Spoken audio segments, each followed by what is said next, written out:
lo que es calidad de energía. Cuando hablamos de calidad de energía, nosotros hablamos de compensar diferentes factores, diferentes parámetros, como por ejemplo la potencia reactiva. Eh, También esto conlleva lo que es el equilibrio de carga, la eliminación de corriente en el neutro y también la mitigación de los armónicos.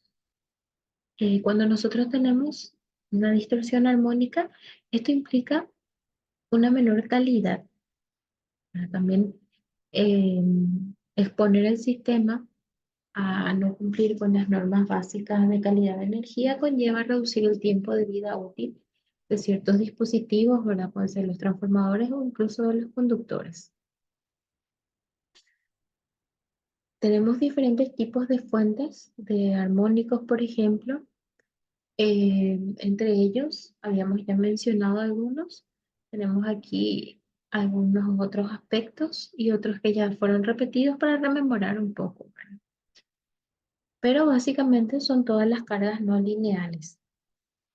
Cuando se menciona lo que corresponde a los armónicos, la forma de mitigar, porque los armónicos no pueden ser eliminados por completo, sino que pueden ser mitigados, es decir, reducir su porcentaje de distorsión en la red. La forma de mitigar esto puede ser por medio de filtros pasivos o por medio de filtros activos. Cuando tenemos filtros pasivos, estos suelen estar conectados ya sea en serie o en paralelo según la necesidad que tengamos. Mientras que los filtros activos usualmente se conectan en paralelo a la carga. Los filtros pasivos llevan este nombre debido a los componentes que lo conforman. Entre ellos tenemos la resistencia, la inductancia y la capacitancia, que son componentes pasivos. Estos no requieren ningún tipo de alimentación externa. Poseen ciertas ventajas, como por ejemplo que tienen un bajo coste. Esto nos permite eliminar frecuencias de armónicos, o mejor dicho, mitigar frecuencias de armónicos en nuestros sistemas.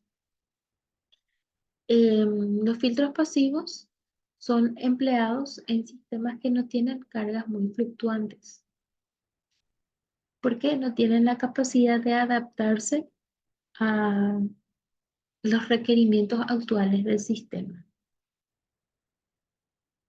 Mientras que los filtros activos se encuentran midiendo constantemente los parámetros del sistema para así poder hacer una inyección de, de ya sea corriente que pueda compensar estas fluctuaciones, ¿verdad? Que finalmente se traducen en algún cambio de potencia, por ejemplo, reactiva, cambio de factor de potencia, ¿verdad? Entonces nos permite ir adaptándonos, bueno, y esto se va adaptando a los requerimientos en cada instante de las cargas. El filtro activo tiene como desventaja que es bastante costoso y también que necesita una fuente externa, a diferencia de los pasivos. Vamos a mirar algunos gráficos que representan el comportamiento de diferentes filtros pasivos. Tenemos por un lado el filtro pasa alta y el filtro pasa baja. Aquí lo más importante es tener en cuenta esta frecuencia de corte, la frecuencia de corte, ya que según la aplicación, por ejemplo, en el filtro pasa alta, lo que pasa es que todos los valores de las frecuencias mayores a la frecuencia escogida como frecuencia de corte son, eh, podríamos decir, admitidas en el sistema, mientras que las frecuencias que se encuentran por debajo de esta deben ser mitigadas. Sin embargo, en el filtro paso abajo ocurre lo inverso.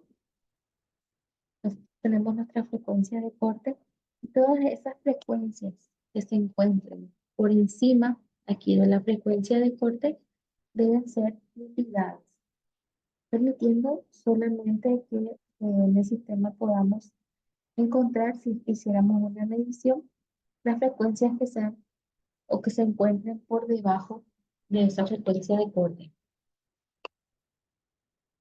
Aquí en esta gráfica estamos viendo lo que corresponde al filtro rechaza banda y el filtro pasabanda. Entonces, por ejemplo, en el filtro rechazabanda, nosotros tenemos una frecuencia de corte y es esa única frecuencia la cual es rechazada. Mientras que en el filtro pasabanda permite pasar una frecuencia puntual, mientras que elimina todas las demandas que tienen un funcionamiento opuesto al que es el rechazabanda.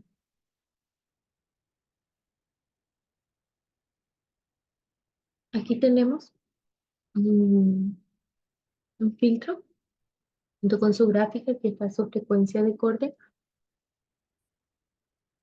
y este filtro es de primer orden. Mientras que aquí tenemos un filtro de segundo orden.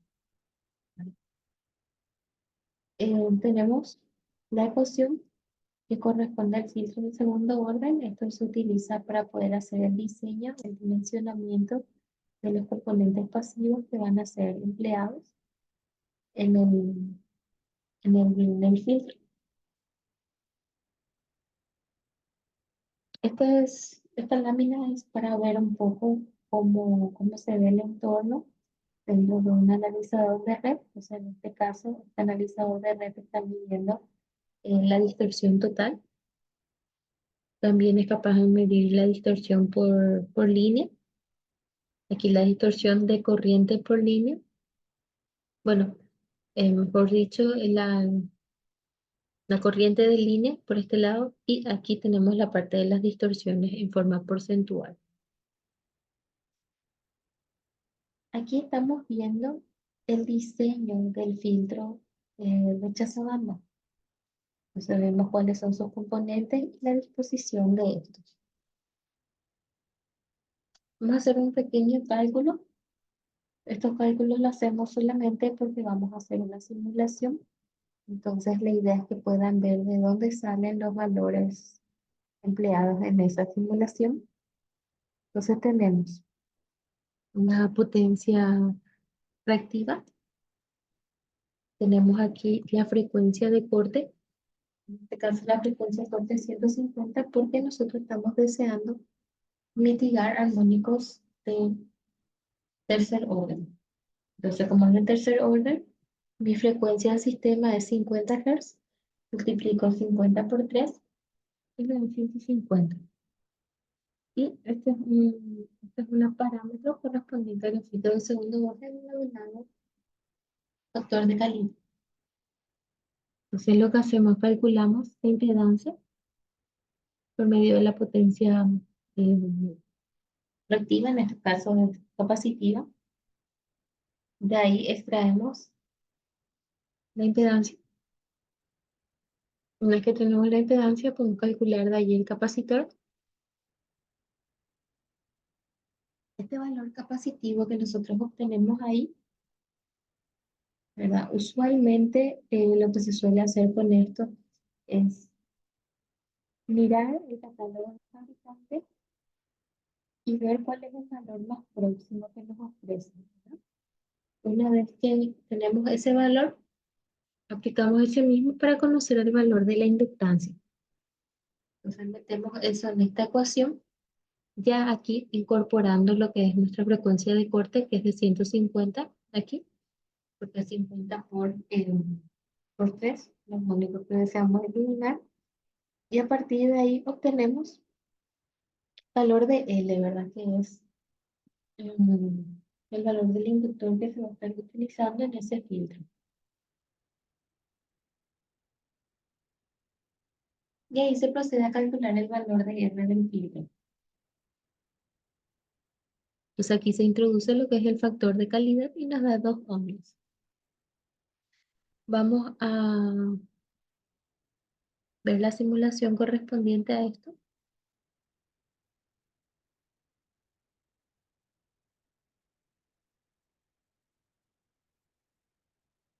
Entonces tenemos dos sistemas. Uno sin el filtro y otro con el filtro. Para que podamos ver realmente la intrusión del filtro mitiga la presencia de los armónicos.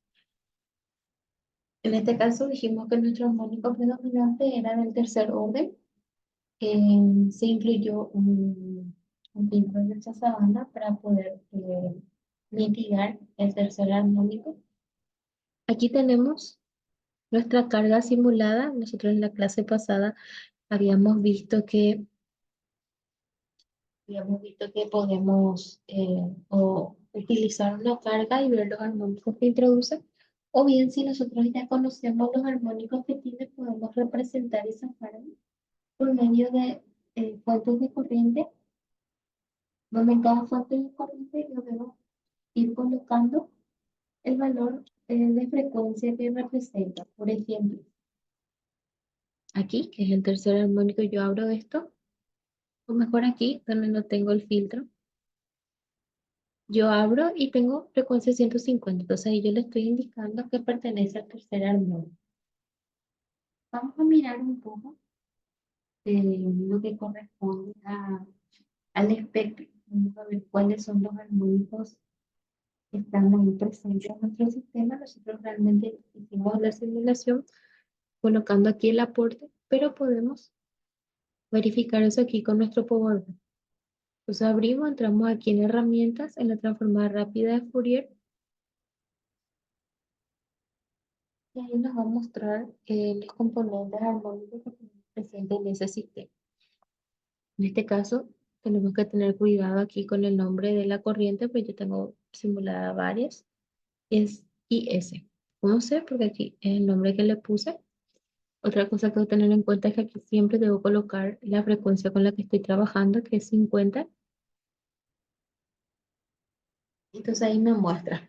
Tengo esta forma de onda distorsionada y tengo aquí los armónicos presentes. Vemos que el más alto es el tercer armónico, es el predominante. Y aquí la fundamental es de 420, que tenemos una distorsión armónica del 25%. Entonces yo voy a colocar aquí el filtro que acabo de diseñar. Debe estar entre la carga y el suministro. Una vez montado esto, voy a ver cómo es la corriente. Entonces aquí tengo las dos. Esta es la corriente distorsionada y aquí tengo la corriente ya poco mitigada, ¿verdad? Bien, es real, es cierto que mi sanidad no es completamente perfecta, pero vamos a ver a cuánto desciende el valor de los armónicos y vamos a ver que este valor de un armónico se encuentra dentro de los valores propuestos en el principio. Porque como dijimos al principio, los armónicos no son eliminados por completo, sino que son mitigados. Debemos mantener estos valores por debajo del valor establecido por la norma.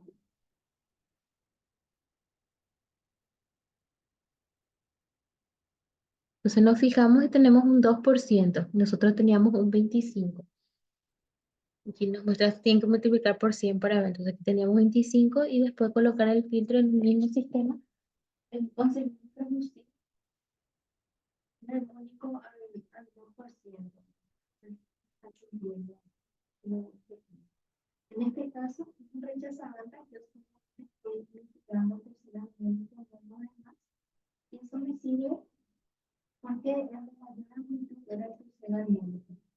Pero podría esto no ser suficiente si yo incorporo un rechazabanda para eliminar el desarrollo y veo que mm, distorsión armónica sigue siendo muy elevada, entonces tengo que recurrir a otro diseño. Entonces, necesito que se adapte más a los requerimientos de mi circuito.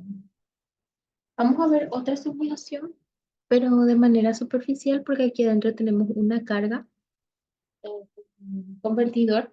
Dijimos que podíamos utilizar una carga de muy bien. Si conocemos el aporte de cada armónico, utilizar fuentes de corriente, ¿verdad? Entonces, en este caso, tenemos aquí un convertidor. Entonces, colocamos esto en la cajita, porque no nos interesa mucho en este caso. El funcionamiento del armónico que introduce. Y aquí le colocamos el filtro, ¿verdad? Entonces, si yo me fijo en las señales, esta es la distorsión que introduce utilizar ese convertidor ahí.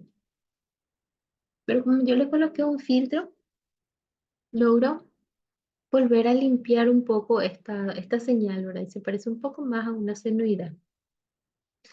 Bueno, vamos a continuar ahora con la teoría. Entonces ahora vamos a ver, esta gráfica que tenemos aquí corresponde a un filtro activo. Entonces tenemos aquí nuestro convertidor, la fuente externa de la que habíamos hablado, y esto viene conectado en paralelo a la carga. Entonces aquí esta carga está introduciendo armónicos, a la mejor potencia reactiva, ¿verdad? Cualquiera de los parámetros mencionados previamente. Y él inyecta aquí corriente de tal manera a paliar esto. Entonces, si yo aquí coloco un equipo de medición, voy a encontrar un sistema distorsionado, pero si coloco aquí un sistema de medición, tengo que ver algo muy parecido a una senoidal. Entonces, básicamente esto es el resumen, ¿verdad? Solo que esto es más visual porque vemos el convertidor ahí. Entonces nos muestra que tenemos aquí nuestra carga, que es una carga no lineal. Esta es la forma de onda que le corresponde a la corriente, es bastante distorsionada. Colocamos aquí nuestro filtro y de este lado podemos medir una senoidal. ¿Por qué logramos medir una senoidal? Porque este filtro está cumpliendo su función y está mitigando los armónicos que vemos aquí. Hay algo a tener en cuenta, que es, nosotros habíamos mencionado que los transformadores que se calientan, ¿verdad? En presencia de armónicos. Realmente, cuando uno emplea un transformador, es importante que este transformador tenga la capacidad de soportar los armónicos a los cuales se le va a estar sometiendo, se le va a estar exponiendo, para que estos no se calienten, ¿verdad? Tengan un funcionamiento más apropiado.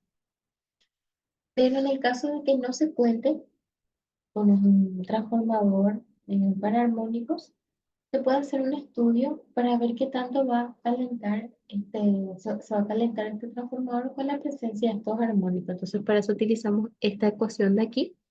Vamos a ver un caso de aplicación. Entonces, en este caso, tenemos esta tabla con todos los armónicos. Tenemos hasta el 19. Aquí, eso sí, las corrientes deben estar en PU. PU es una unidad de medida bastante empleada en el sistema de potencia que consiste en escoger un valor base, ¿verdad? En este caso de corriente. Y lo que se hace es todos los otros valores que se tengan se divide con ese valor. Y así se obtienen estos de aquí. Entonces se escoge una base, se calcula todo, ¿verdad? Se miden las corrientes. Esa corriente que yo mido, divido con la corriente de base. Y esa corriente de base debe aplicarse siempre, debe ser constante. O sea, si obtengo esto. Entonces yo voy a utilizar la ecuación que vi. Entonces utilizo la corriente en PU al cuadrado por su armónico al cuadrado, más la corriente en PU al cuadrado por su armónico al cuadrado. En este caso resalto que estamos utilizando también la fundamental, porque aquí nos dice desde 1 hasta el máximo armónico. Entonces se incluye la fundamental. Se resuelve esto y nos da este valor. Entonces ese valor nos está indicando que ese transformador va a estar, se va a estar calentando 2,566 veces de lo que se calentaría si estuviese solamente la fundamental. Entonces, eso es lo que nosotros debemos tener en cuenta para saber cuánto va a soportar. Entonces, nosotros podemos sobredimensionar un poco nuestro transformador para que pueda tolerar esta sobreexposición.